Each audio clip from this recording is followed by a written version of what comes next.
Hello mga boss, welcome uli sa ating channel. Reaction pa rin po ng biga ang pag-aaralan natin sa video natin ito.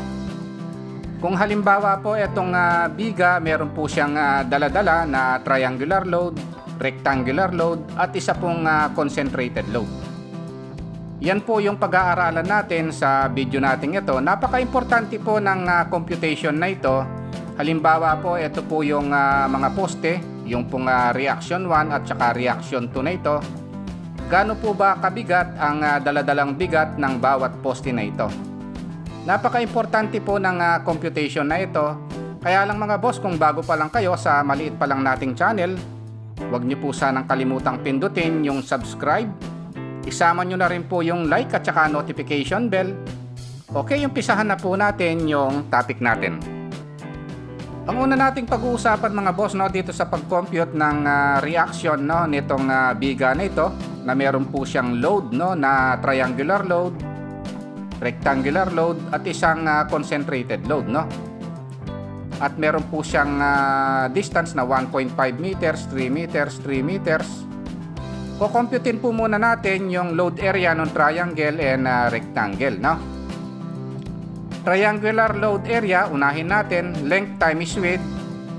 Di-divide po natin yan ng 2. Ito pong length niya na 3 meters. Tapos ito pong magnitude load niya na 30 kN per meter.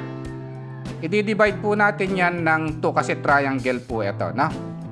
Ito po siya 3 meters times 30 kN per meter divided by 2. Ang answer po niyan is 45 kN. Ito pong 45 kN na yan, ito na rin po yung concentrated load ng triangular load, Ito po siya, Kung saan ang location po nito is 2/3 ng length dito sa left side na ito, sa right side is 1/3 of length, 2 meters po siya rito, 1 meter po siya rito, Kung 3 meters yung length, Rectangular load area ang susunod, length times width lang naman ito mga boss, Etong 3 meters na length times yung width niya o yung 12 kN per meter, 3 meters times 12 kN per meter. Ito na rin yung concentrated load niya mga boss, yung answer niya.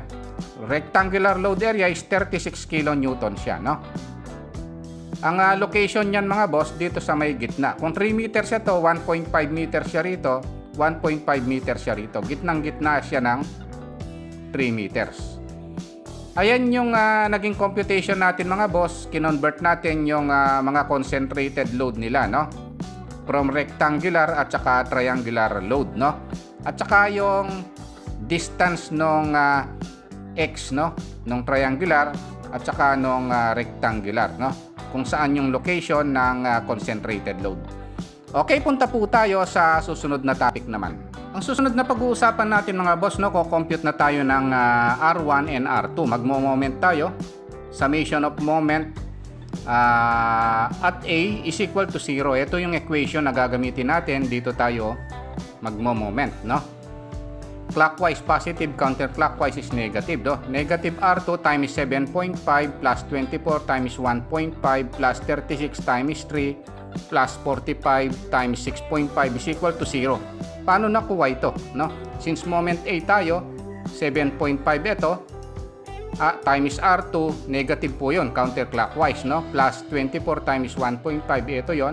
Moment arm is 1.5 plus 36, ito yon. Moment arm is 3 plus 45, ito yon. Moment arm is 6.5, Kasi 2 ito mga boss, 2/3 ng 3 is 2 yon, is equal to 0. So pag inayos yan, 7.5 R2 is equal to 436.5, R2 is equal to 58.2 kN, Para ma-compute naman yung R1, magsa-summation of moment B tayo.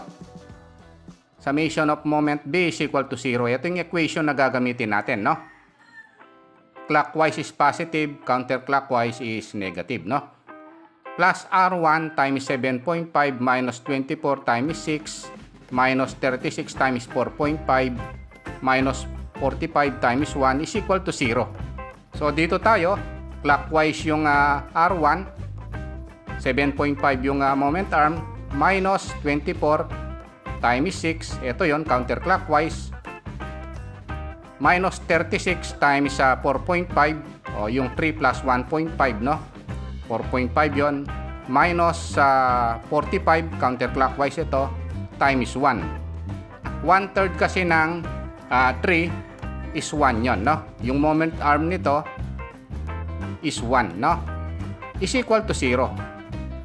So pag inayos ito mga boss, ang kalalabasan 7.5 R1 is equal to 351, no?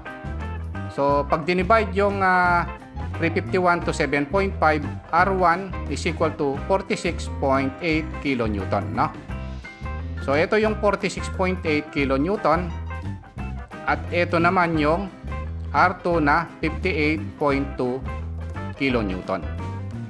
Okay, ayun lang mga boss, no, yung naging topic natin dito sa figure na ito. Kung nagustuhan nyo po itong video natin, huwag nyo po sanang kalimutang pindutin yung like. Isama nyo rin po yung subscribe tsaka notification bell. Thank you very much at God bless po sa inyong lahat.